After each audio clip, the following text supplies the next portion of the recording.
Welcome and good evening to Traders and Investors Group. It is the 30th of January 2020. Someone asked me earlier this week, how did I know the coronavirus was going to be the trigger to push the market over? And the answer is no one knows what the fundamental triggers will be because they're in the future. And the market is not falling over because of the coronavirus. All the coronavirus is doing is amplifying the effect of something that was happening anyway. And the reason something was happening anyway is for what I've been telling you for 4 weeks, 5 weeks, that there was an evolving picture based on the VIX volume, advancing and declining numbers, and the switch in risk assets, which was building a picture that something was about to happen. And as we've experienced in the last couple of days, this is the beginning of it. So let's discuss how this shall unfold, where you should have been.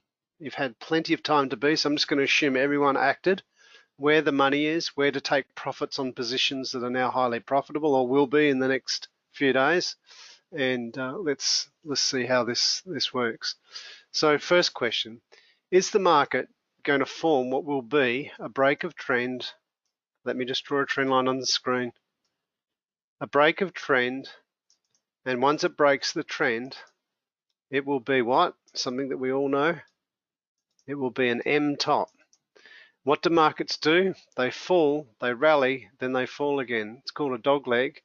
And in that dog leg, we have one spike of the VIX, and then we have a second spike of the VIX. If this sounds tediously repetitive, Ellen's just telling me we've still got the first screen. I apologize. Thanks, Ellen. Okay, just let me switch. I'm going to start again. Sorry about that. Okay, so now you should have a picture of the S&P 500 on screen.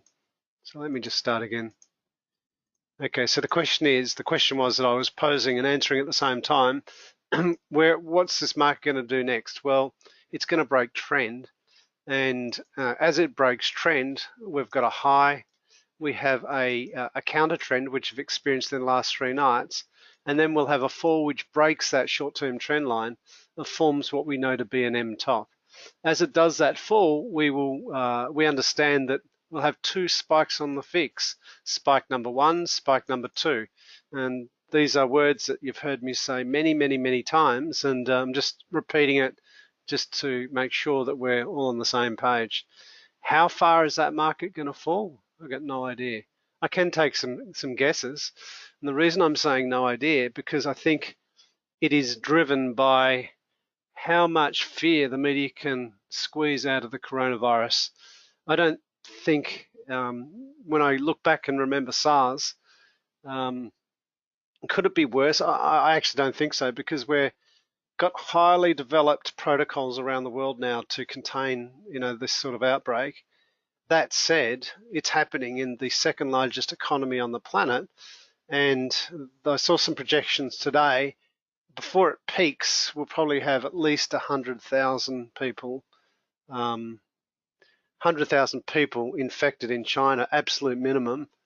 That's what they're saying. So it's much bigger than SARS, and the kill rate in SARS was 10%. The kill rate on this disease so far is 2%. So it's tracking a little bit different. I don't mean to be so clinical about what's happening with people's lives, but it will have an impact, and obviously is having an impact on financial markets. And the longer it goes on, or the big unknown, I suppose, is how long it goes on for. Viruses have a peak. And at the moment, that peak obviously has not been reached, but it can happen really quickly. So my belief is that this will be a short-term impact on global financial markets, which is something to be taken advantage of in the context of financial markets. Remembering, I'm not taking advantage of people's misery, because this was going to happen anyway. The coronavirus just amplifies what was already in play. So let's just do some worst case scenarios. I find this unlikely, what I'm about to do, but I've learned from experience that things happen which are, you know, very unexpected. So first thing, I'm going to go out to a monthly chart.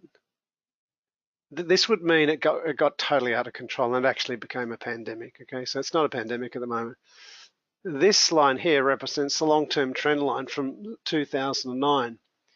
What is really clear about this trend line is that the market's gravitated almost vertical away from the moving average and also that trend line. Look at the difference between, this is a monthly chart, between the price action and the moving average.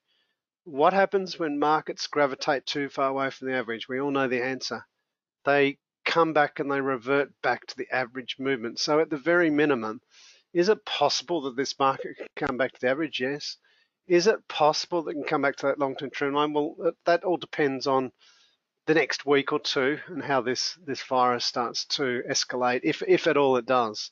And I'm talking about international, although even if it's still internal in China, the Lunar New Year finishes next Monday. Everyone should be back at work. If everyone's not back at work in China, which they're not going to be, we're going to start to see a huge impact on their economy. If I just come back to a daily chart, that's the worst case scenario. And I just want to just contract up the chart.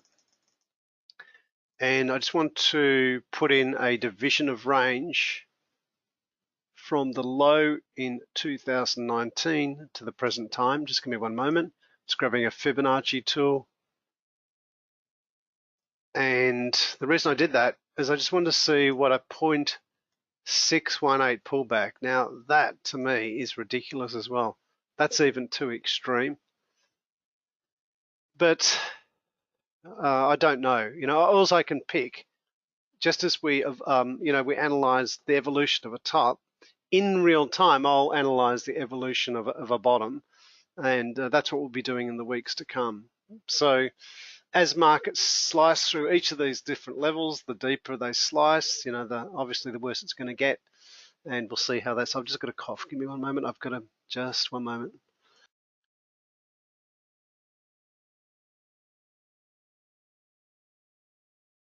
Okay, if I mute, I'm just avoiding you hearing me cough in the background.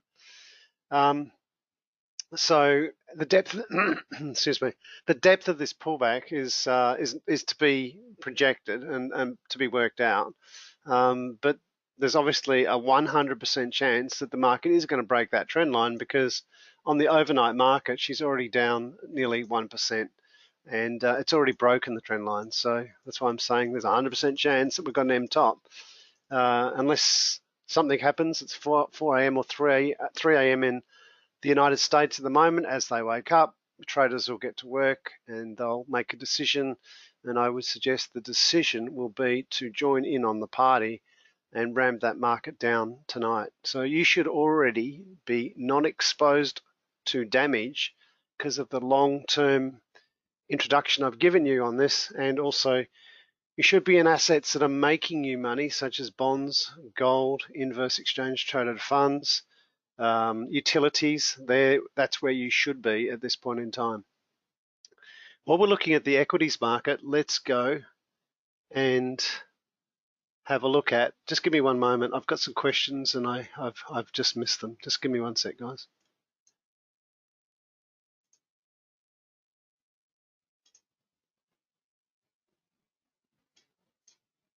I've just got to reorganize my screen. That's why I missed the questions, because I didn't put my question panel where I normally keep it. Okay, let me go back.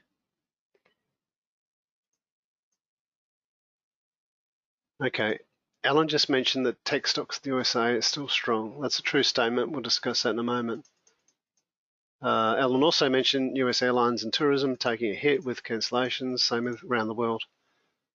Bill just mentioned SARS. Brian, is the fib range for October more likely? Okay, let's have a look at that. It's possible, and I would suggest maybe that's more realistic. So let's just clean up the screen, because that was sort of worst case scenarios, and I think Brian, you're probably more on the money there. So let's just do that one. So from the October low, That seems like a very likely scenario. That is probably more like, so maybe I'll leave that Fibonacci ratio on the screen. The reason that's probably more likely in this scenario is that we are in a strong bull market. I keep on saying it. And this is an opportunity to add to your portfolio and get involved in the Trump rally. Hopefully he doesn't lose his job, into the Trump presidency cycle rally that will start after we get through this little hiccup. This is just a little pullback. Okay, Brian, next question was from Alan. Could you do a fib back from the, same question, October low? Okay, so both of you guys picked up what I was doing was extreme, and your scenarios, both of you, is absolutely more likely. Let me jump across to the VIX, just examining the VIX. Over many weeks now, I've suggested to you the VIX has been trending up, not down. If it's trending up and not making lower lows, it tells me that fund managers are buying put options, which tells me that they are hedging their portfolios. Some of them are mandated to do so, so they can't not do it. And so far in the past week since we spoke, we've had the first spike to the upside. Then we had a fall, and you all know what happens next. We will get the next spike, and the next spike often can be it can be the bottom of the market, or it can be the evolution of the left-hand side of an inverted head and shoulders pattern. So this is all in the future, and all as I know is that the most likely thing to happen next is what I've just said. I'll do other indexes, and I'll talk volume in a moment. If we come across to things like IWM, which is mid-cap index, over the past weeks there's been a significant divergence in IWM and the S&P 500. Usually mid-caps are considered highly speculative, and they sell off before the S&P 500 stocks do, and that's essentially what has happened this particular market. And I haven't even looked at it today. I'm just looking at it the first time. We can see clearly it's already broken trend, and it's looking pretty weak. And it's not an MA pattern, but that is a rally. Once it fails, that will be a crude MA pattern. Just going to jump around to other indices around the world just to have a quick look. Unfortunately, China is not trading till next week, so we stopped last week. Everything still looks quite strong because this is just the beginning of something.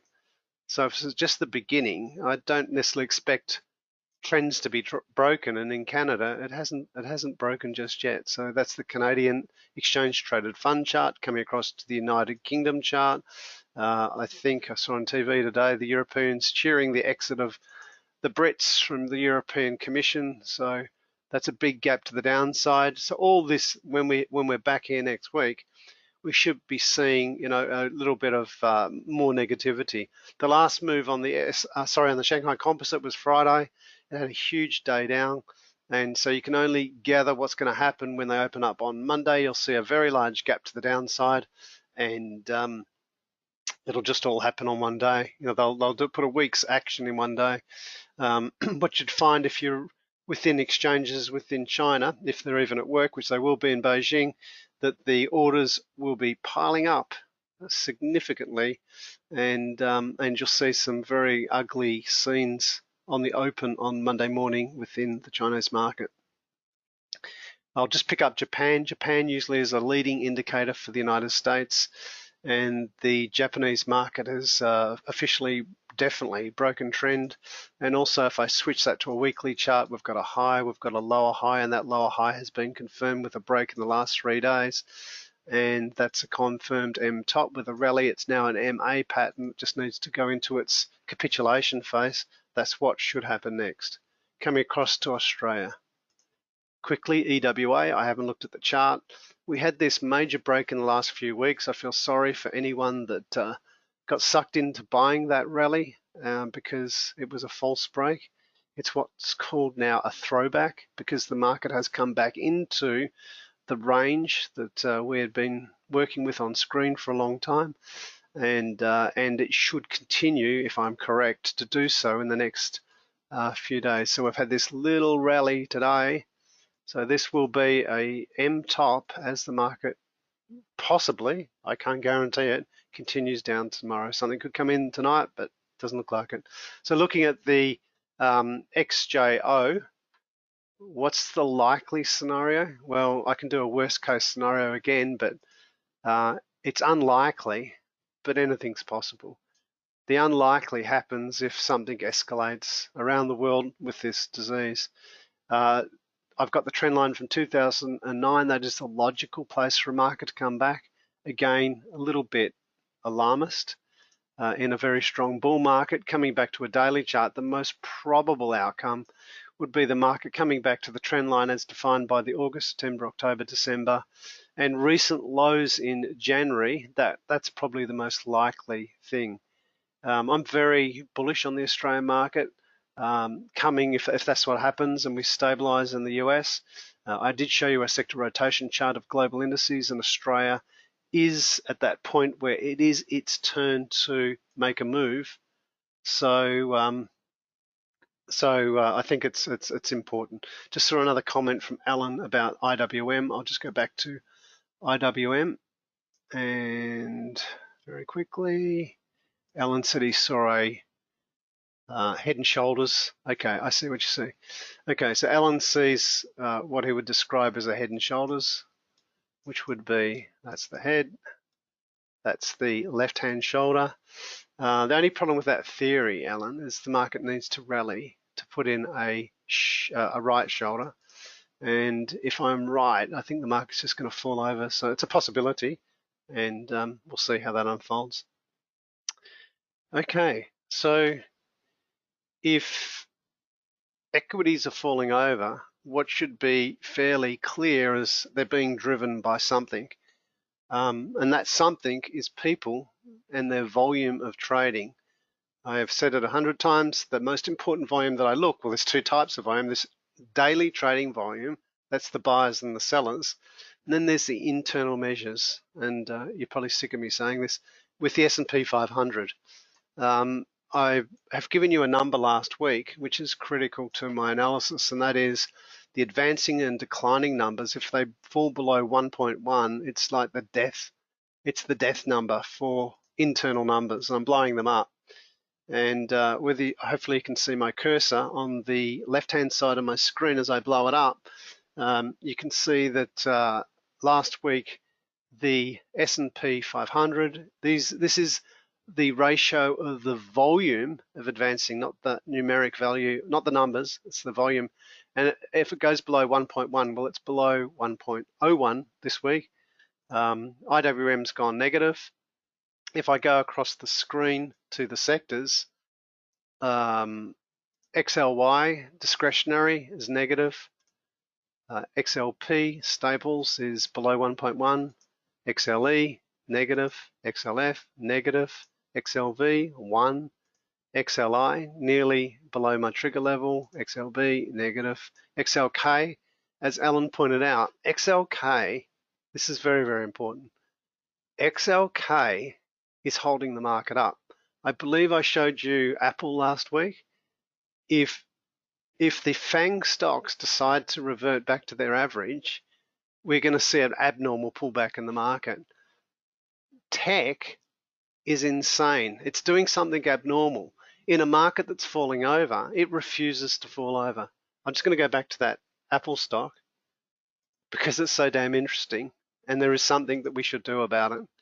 If I go to a monthly chart on Apple, I showed you this last week. Let the chart pump up. This is a monthly chart, not a daily chart. So for 1, 2, 3, 4 months, Apple has been operating at a level which is so far above its natural rate of movement defined by the 20-period exponential moving average. It's insanity.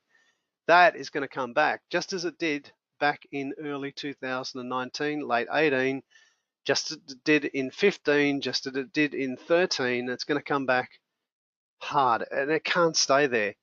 So I'm just wondering if the FANGs start to revert back as of now, whether the pullback that we're just trying to work out on the S&P 500 could be deeper. We'll see how that occurs, but tech controls the US market and the FANGs control tech, and they have a huge influence. So let's see how this unfolds. It's pretty interesting and could be quite spectacular, but they haven't even started to pull back. They're going up in a downward market. Crazy stuff. Okay, just coming back to my volume story. So all the volumes have been quite low. The fact that tech is not pulling back in terms of volume tells me it would be the ideal target to approach if the market does pull back. There goes your number one sector. I don't even have to wait for it. I already know, because it will be the sector that pulls back the least, and the sector that pulls back the least is the strongest sector. And it's being shown. I'll show it to you on price when we get there, but it's already obvious how it's evolving. The other strong sector is the one sector where you should be scurrying for cover at this point in time. There's three areas that you should be scurrying, or already have scurried for cover, not doing it now, you're too late. It should be utility stocks, bonds, and gold. You know all this because we talk about it every single week. So the utility stocks are sort of stable and sometimes breaking out in the past week, which has been pretty impressive, and we'll see how that continues. So while we're talking defensives, let me just bring down the sector rotation chart and just show you the this is the weekly rotation chart for the United States market, and as I blow it up, we can see utilities is in the middle of the screen. It's the red line. Everything else on this screen, like XLF finance, I don't think so. You just wouldn't be in any, it wouldn't be long any of this. The defensives, IYR, which is real estate investment trust, it's defensive. If you were staying in the market and wanted, happy to lose capital growth, but don't want to lose too much. XLU, all good. XLY, all good. But you shouldn't really, the best one at the moment is XLU. This is what I'm finding interesting. In a market that's falling over, XLK is pointing up and so is XLC.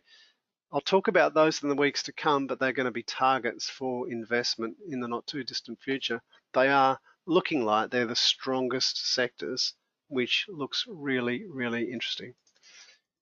In addition to advancing and declining volumes, I also, as you know, look at new highs and new lows.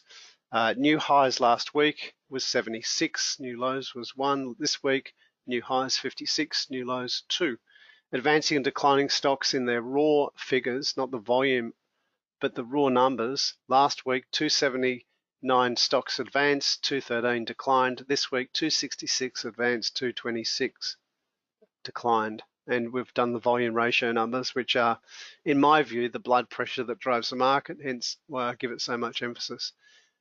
Other information that's on this screen that I usually just read out, but I'm showing it to you, is on the left-hand screen is my trading. It tells me that the sellers are in control of all the indices. Generally, I'm doing that through exchange traded funds, but a dramatic shifts from numbers in their hundreds to low numbers, or they're gone red, which tells me the sellers are in control of all the indices. And so it doesn't matter whether I look at who's in control, the sellers. Is there any pressure to push this market up? No. Put that in conjunction with your VIX information, and there's only one conclusion that you could have reached, and we've reached that conclusion for nearly 4 weeks anyway, so this is not surprising, hopefully, to anyone. In addition to volume pressure and price and the VIX, we also have asset rotations, which is another intermarket early indicator that something is happening. And those people that only stare at price charts are probably taken aback what's happening in front of them. In fact, I was speaking to Richard. Is Richard in the room? Just give me one moment. Where is Richard? Richard's not here, but he was telling me he's in a group in Facebook, and they were all going long this morning. So, and they were arguing the point with him. He didn't explain himself, but he doesn't have to. He's going short while they're going long. Just give me one moment. There's just a question in the panel from one of the guys. Okay, Brian's got a question. Says, in a pullback correction, in your opinion, do defensive stocks return a higher rate than simply shorting equity markets? Not necessarily return a higher rate than simply shorting equity markets, but I just think they're a lot easier, Brian, the defensives in terms of utilities and bonds, and it's just a little bit less stressful than trying to short stock.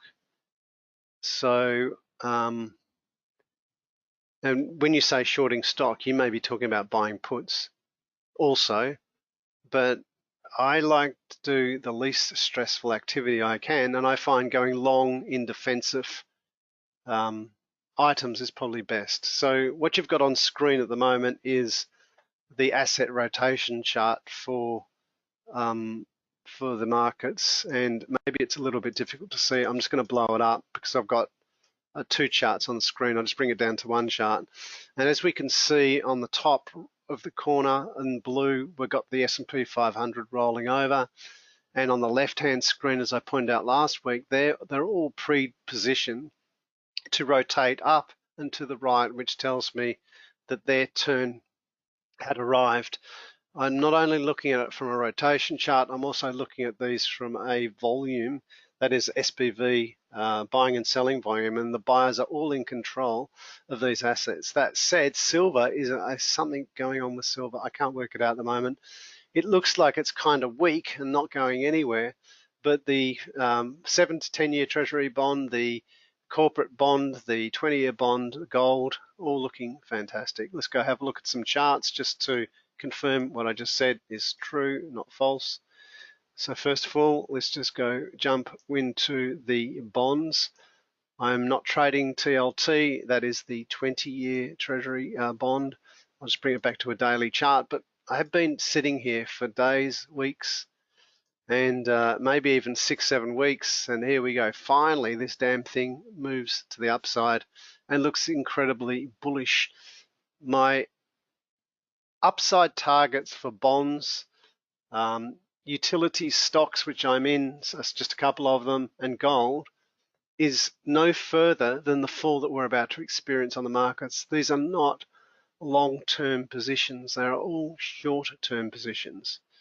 So if you have bought bonds or gold, now is the time to strategize how you're going to exit and take profits. One moment, I need a drink.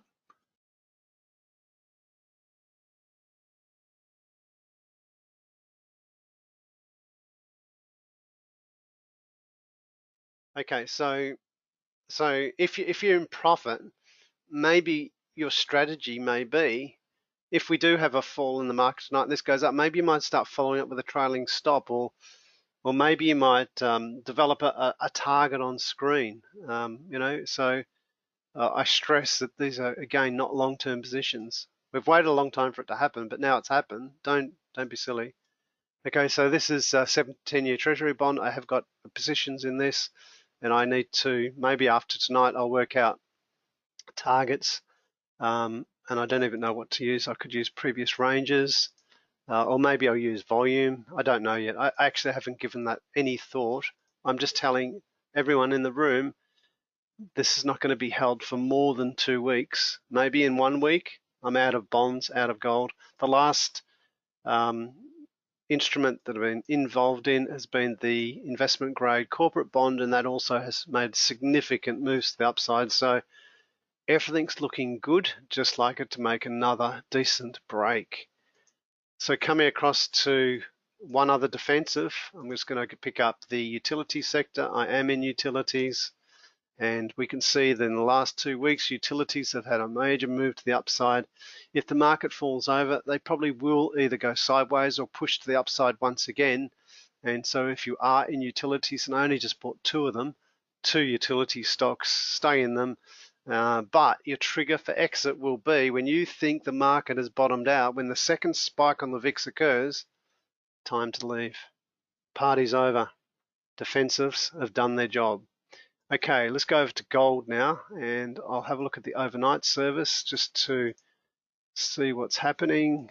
because I've got a, not live, but it's a delayed chart traded on the night service. Okay, very impressive. Looking at gold, it's up 0.74, fantastic. Okay, so let me try and work out a target for gold. Gold's looking good, but once again, if we have another extension, even if this extension's not where you think it's going to go, and the market, you think the equity market's a bottom, that's it. Time to leave the market. I can't stress it enough. If the market goes up a bit more and you leave a little bit on the table, that's okay. So how would I work out a target for this? Well, I could use the previous range, which I'll do, from the low to that recent high. Grab my extension tool from the low of the W pattern, top of the market, mark it up. So I would be amazed, actually, if the market got up to 1702. I would be more likely inclined in this fall to think the market will get to the first Fibonacci. Why? Because that's usually what markets do. They gravitate towards the first Fibonacci, which is just above the previous swing high. The previous swing high was in early January. So again, strategize around these numbers. If the market gets to 1639 or thereabouts, start ramping up your stops, and or just take profits. And if it keeps on going, let it go. This particular gold market is going to do something crazy. It's just not ready yet. It's going to happen maybe in 2021. This is just an opportunity. All we're doing is using the defensive to trade a counter trend using intermarket analysis. That's all that's happening here. So I've stressed that enough. Okay, so gold's looking good, bonds are looking good, utilities are looking good. What's not looking good? Well, currencies. Let's go have a look at the currency market. So let's go have a look at FXA and definitely have a look at Bitcoin. In the past week, when we looked at the currency market, we were just closing, I believe, or just approaching the trend line on screen in the past few weeks. And I believe my comments were that the selling, and I'm just going to have to go back to my notes now. Just give me one moment. Just rearrange my screen. The selling pressure on the Australian dollar last week indicated that the probability was that that line was going to get broken. And I would have to go back to last week's notes on my spreadsheet, and I had down and I had negative volume. I didn't write anything down, but that's what I would have said, because on the trend line, the volume was the sellers were in control, and that's exactly what's happened. So if I bring the Australian dollar now out to a weekly chart, which I used to do, which way is the trend of the Australian dollar? Is the Australian dollar up or is it down? It's down. The trend has now turned back down. So what we experienced in the past few weeks was simply a counter trend in an onward falling Australian dollar. This is great if you've got US holdings. Coming across to UUP, which is the US dollar index, would expect that on a daily chart to be doing a decent rally, and that's a weekly chart you've got on your screen at the moment, and it is doing a significant rally. The average is flattened and pointing to the upside. It's doing a series of higher highs and higher lows. So if that continues to the upside, the Australian dollar should continue to the downside. When I look at the volume pressure, this is the trading volume pressure of the Australian dollar, that's FXA, it is negative but slightly eased up from last week. When I look at UUP, it's increasingly positive. When I look at the advancing and declining information for the US dollar, I'm just looking at it, it's amazingly positive. So the internal pressure of advancing and declining volume on the US dollar is dramatically increased, which tells me that this should be sustained to the upside for X amount of time. You can work it out.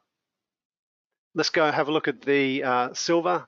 Silver has been a bit of a disappointment because it had a huge fall the other night.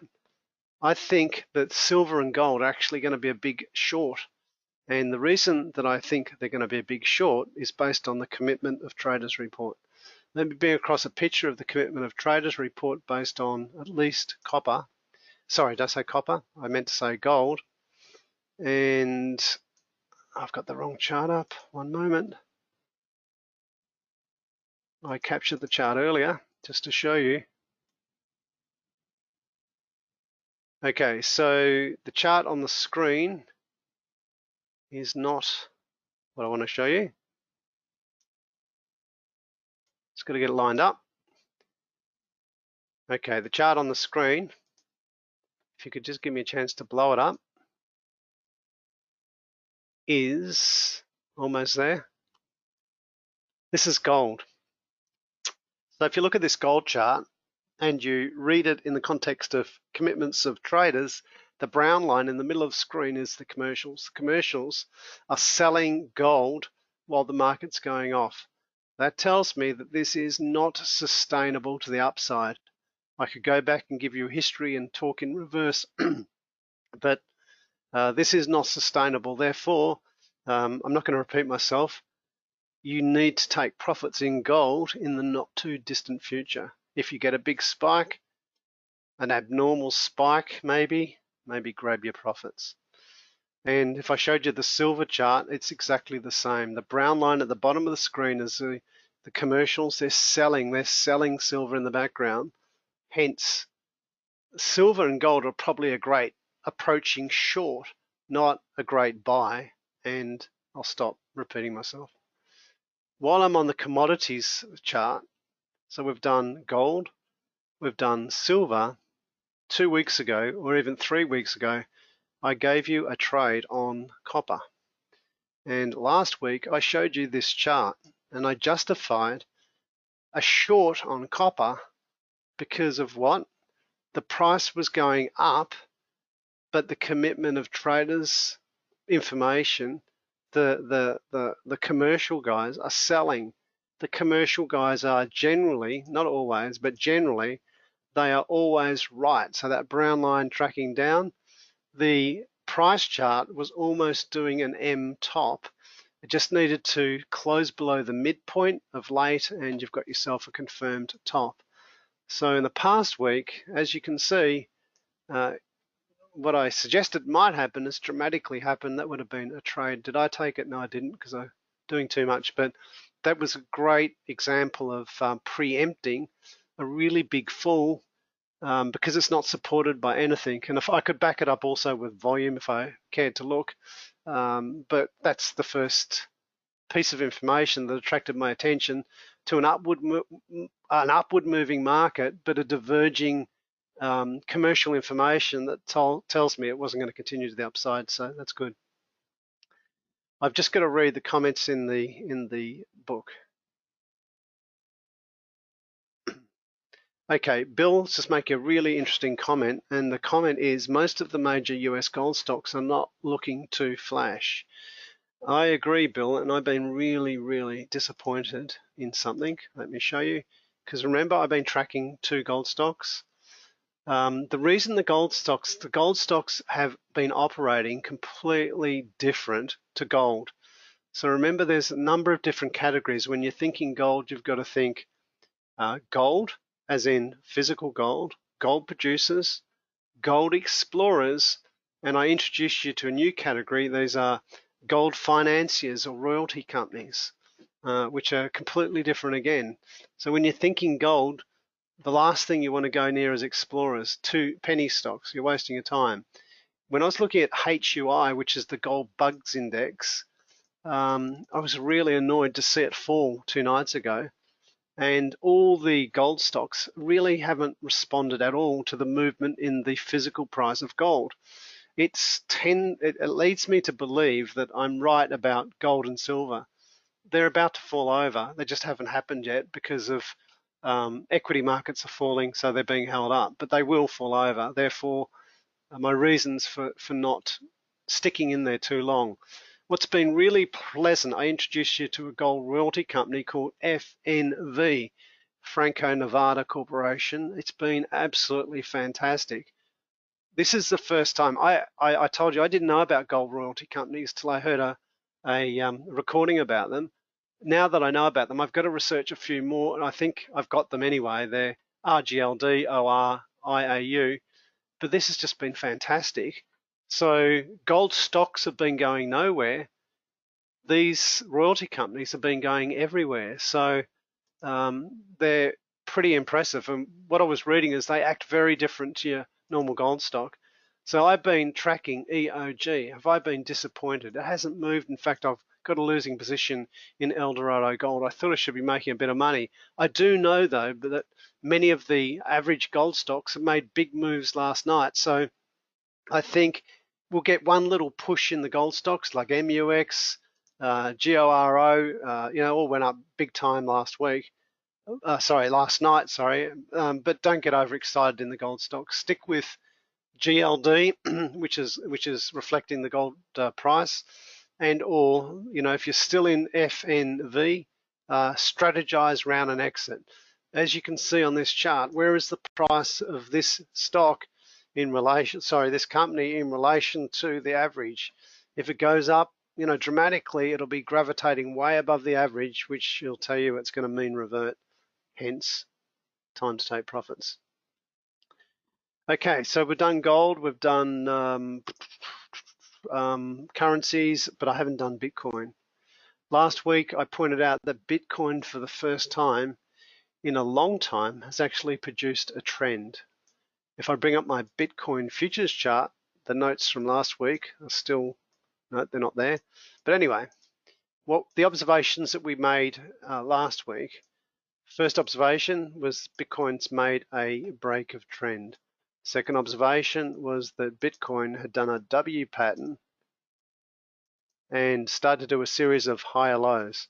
The higher lows have, since last week, I said that was a potential buy last week. Why did I say it was a potential buy? Because the Williams %R was below the level which would dictate that. If we bring the Williams %R, or maybe it wasn't, just give me one moment, mark up my chart, it wasn't below 80, so it didn't exactly pick the perfect point. I probably said if it goes back to 80, it'll be a beautiful buy. Other than that, it came back to the trend line, has broken to the upside. Bitcoin's in a trend. I have previously talked about the correlation between gold and Bitcoin, and I proved mathematically that it actually doesn't really exist, but here we go. Gold's going up, Bitcoin's going up, so it's just a general observation. If gold starts falling over, maybe Bitcoin will start falling over. Someone stupidly referred to Bitcoin as a safe haven asset. That's the biggest misuse of financial terminology. Bitcoin is no such thing. It's nothing to do with safe haven assets. It's nothing than two people gambling on a pretend exchange which is unregulated. We all know that. So if you hear people start to use these terms with Bitcoin, it's just not true. It's fine. If you want to speculate in Bitcoin, go for it. And, it's gone up significantly in the last few weeks, but it's got nothing to do with flight to safety. That's not true. Okay. Alan's just making a comment that he sees a BTC. What's BTC? Oh, making a cup. Bitcoin making a cup. You could be quite right, Alan. And but if my theory is correct about there is a short-term correlation between the gold and this, it'll fall over. But the fact is, it's going up. There's a trend. We looked at it bounce off the line. So Alan's just saying the November low. You could be quite right. So he's just bringing up this. I'll just draw it in so I remember next week. So it's looking good. Okay, just give me one moment. I've just got to check my spreadsheet because I've got lots of information on there, and I may not have told you everything that I know. Okay, so I've done copper. We talked gold, talked silver, talked assets. I haven't really talked about Australia at the moment. I don't think there's very little need in picking sectors. I can tell you that in the United States, the strongest sector is obviously tech, And in Australia, the strongest sectors, even in a falling market, are the industrials and finance and healthcare. Finance and healthcare are probably the two. Finance is kind of unusual because finance has been a real PIG. Let's go have a quick look at finance and see if the pitch has changed. Coming across to XXJ, the finance chart without REITs, we can see that the market in a fairly bleak pitch in the last few days is actually quite robust. It's put in a W pattern. That W pattern has broken trend. So if that market pulls back to 0.618, that's actually a really strong indicator that you should focus back on the financials. If this rotation chart agrees with it, maybe in the near future. I did very quickly look at the banks, and the favorite of all favorites has to be CBA. CBA has broken out of this ascending triangular pattern, and it's going up while the market's going down. You can't get stronger than that. That's ridiculous. Those vertical lines on screen represent what? The old emotional controller called the Williams %R. What would be the absolute optimum would be CBA, CBA coming back, doing a throwback into the ascending triangle, the Williams % under 80, there goes your buy. That would be fantastic. That said, in a really strong upward moving market, the Williams % can get lock limit up. It just stays above 20 and locks itself to that line. So we would need a bit of a fallover, but that on the Australian side is a really good, interesting stock. I did compare it against things like WBC, ANZ, and those charts look horrible. Nowhere near as strong, and I suppose if we dug through the Royal Commission and the fundamentals, we'll find that those companies did committed greater sins than CBA. I don't know, and I don't really care. I just want to identify what's the strongest, and CBA is it. One moment, I'm just going to go back to my spreadsheet to make sure I've said everything. Check my time. Okay, I am tracking other commodities, but I just want to focus in on one at a time. And we're doing two. We're doing gold. We've done copper. I'll quickly have a very quick look at. There's no real point at USO, which is the oil contract. The reason I say there's no point is just dead. But that said, when something has had such a big pullback, that usually represents a capitulation, which usually resolves itself in the beginning of a rally. Let me just pull up the chart. I barely looked at it. I'm going to go to a weekly chart at the moment to get a bigger perspective and get rid of any indicators on the screen. So this is kind of interesting, but I've just been here too many times in the past year. It's going nowhere. Obviously had a big fall. I would have to see this on a daily chart, do a complete routine of accumulation and also flattening to rising 20-period moving average. We're months off that, so that's not occurring just at the moment. I'll keep an eye on that in the not too distant future.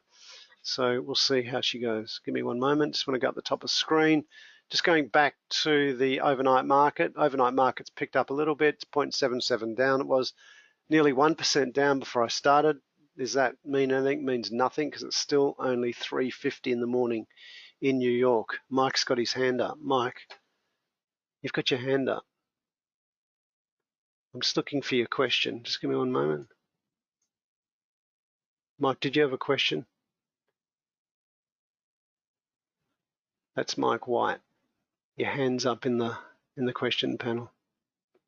And I'm just looking for your question in the chat, in the question panel. Okay. I'm assuming that you've got no question. If you've got a question, you can always email me. If anyone's got any questions about what I've talked about tonight, you know where to contact me. My main message is we're coming up to a fall in the markets, a reasonably decent fall, not huge. We are still in a bull market, and all the defensive assets that you are now in are there to be used to take profits in the not too distant future, and you need to pay attention to it all. That's it for this evening. I've got through that without choking my way through it. That's it. Thanks, guys. I'll speak to you all same time next week. Thank you. Good night.